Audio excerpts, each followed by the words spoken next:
So admittedly this video is a little overdue, but I promised that I would take apart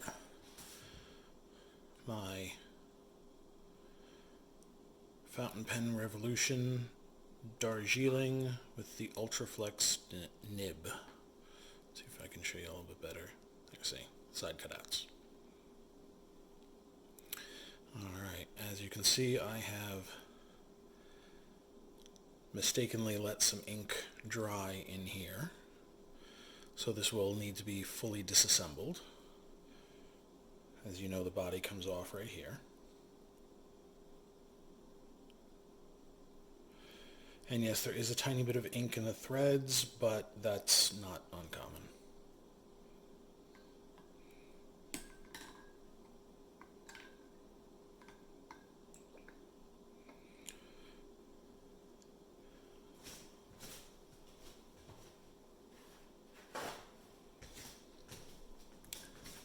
Decided to grab a little paper towel to pull the nib and the feed out. I normally just do this. There we go, a little wiggling motion, kind of a circular wiggle. There's the feed. The section.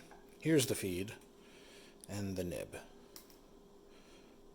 Now, one thing that I did want to point out, I don't know how well we can see this on the camera here, but there actually is a slightly flattened portion at the bottom of the feed right here. So if that's not in all the way or not in properly, that could be causing some of your flow issues. And yes, this is sparkling gold because of the golden ivy ink that I had in it. So I'm going to wash my hands and I'm going to stir this up for a few minutes to try to clear out that ink, and I'm also going to try to clear out the cap a little bit. And I'll be back in just a few minutes. Show for a minute how cool all of that little golden sparkle is.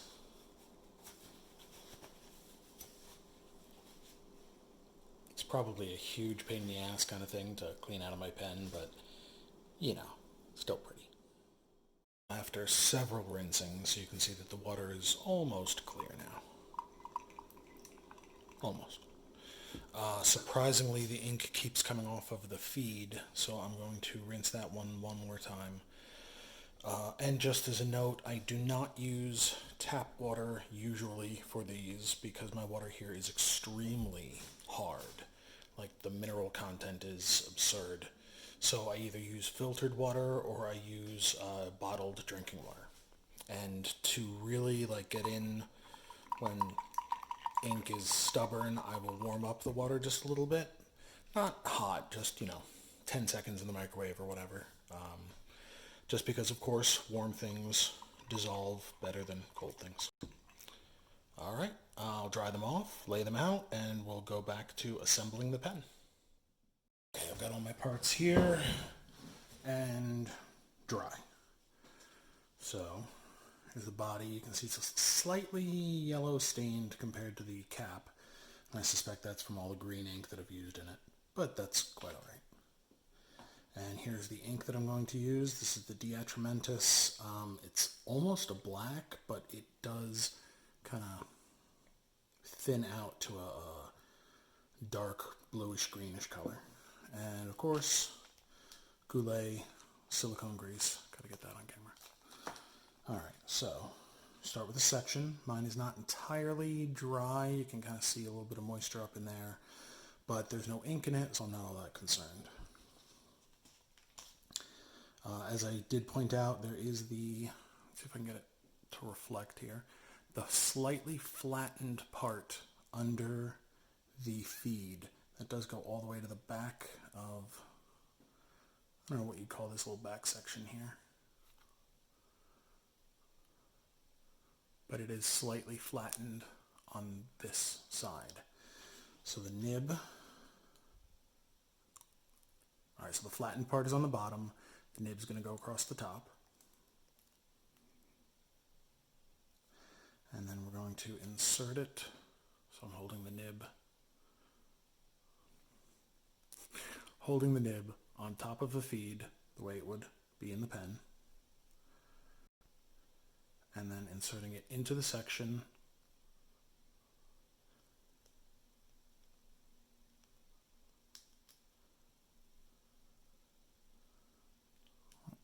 There we go. And then I was just about to say I'm going to twist it around and make sure I inserted it the right way, but it did not want to twist. I believe it is already inserted the right way. Conversely, if I had turned it, let's say 90 degrees,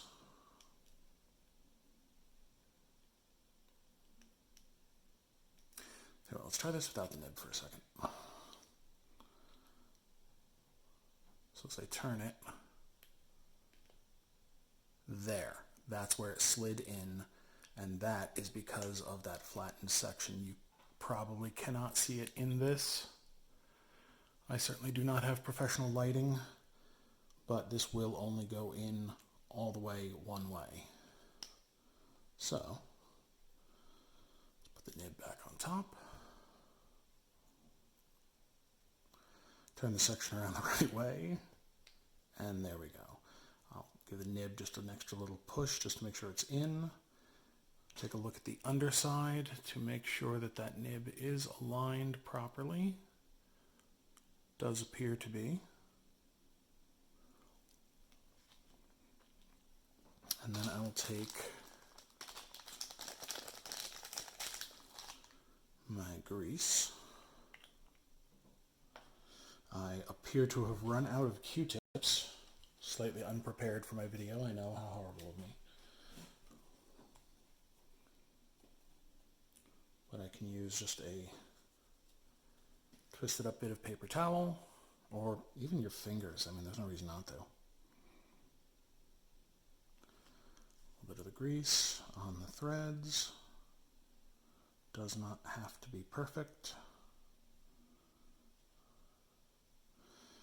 And then a little bit of grease on the threads here. So this edge on the barrel, it's threaded both inside and outside.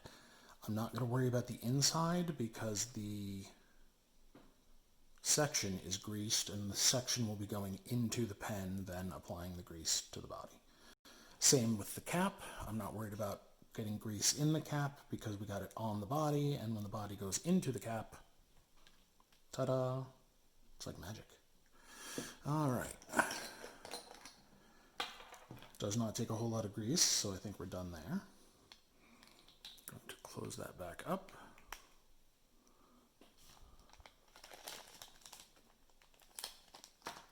And this is just a little medicine dropper from some infant's Tylenol or Advil or whatever.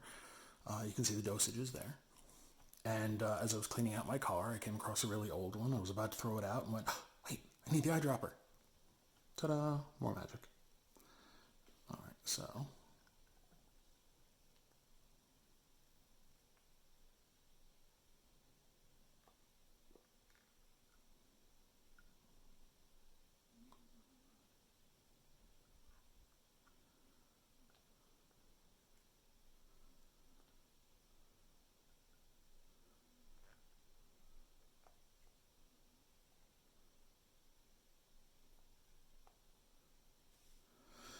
I will have to clean this out later thoroughly because I have made that mistake before. For the moment, I'll put it off camera and on a wet paper towel. Cap this because we're done with that.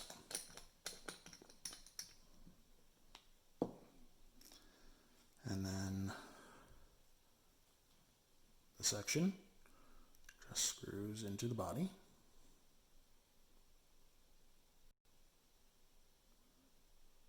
And you can already see a little bit of ink is kind of smearing in those threads.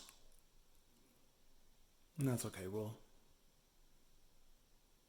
not have to worry about that. All right, once that is snug, not too tight, you know, like you need to be able to get this off again later, but just tight enough that it doesn't open unexpectedly. And then, of course, once I tilt the ink to the feed, it will slowly start feeding through the section and then into the nib. I'm going to put the cap on here for just a moment. Give it just a light tap,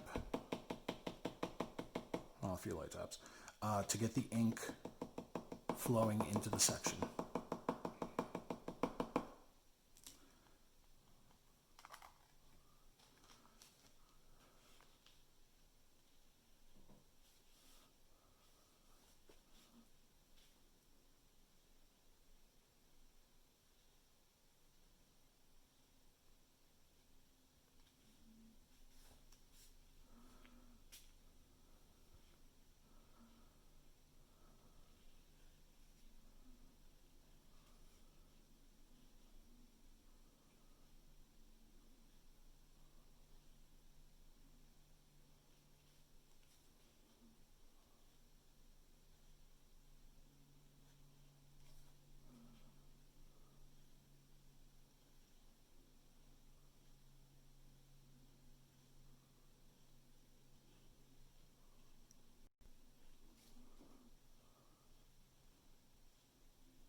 So yes, this is very cheap Staples copy paper, and the Diatramentis ink is notoriously wet, so you can see it's just soaking like clear through everything.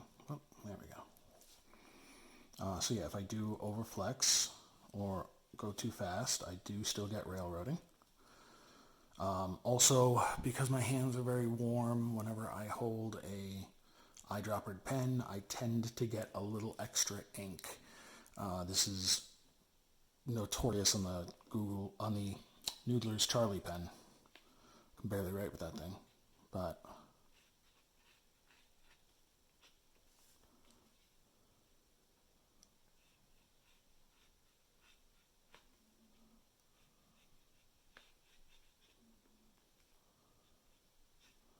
a little bit less ink, it's a little bit better.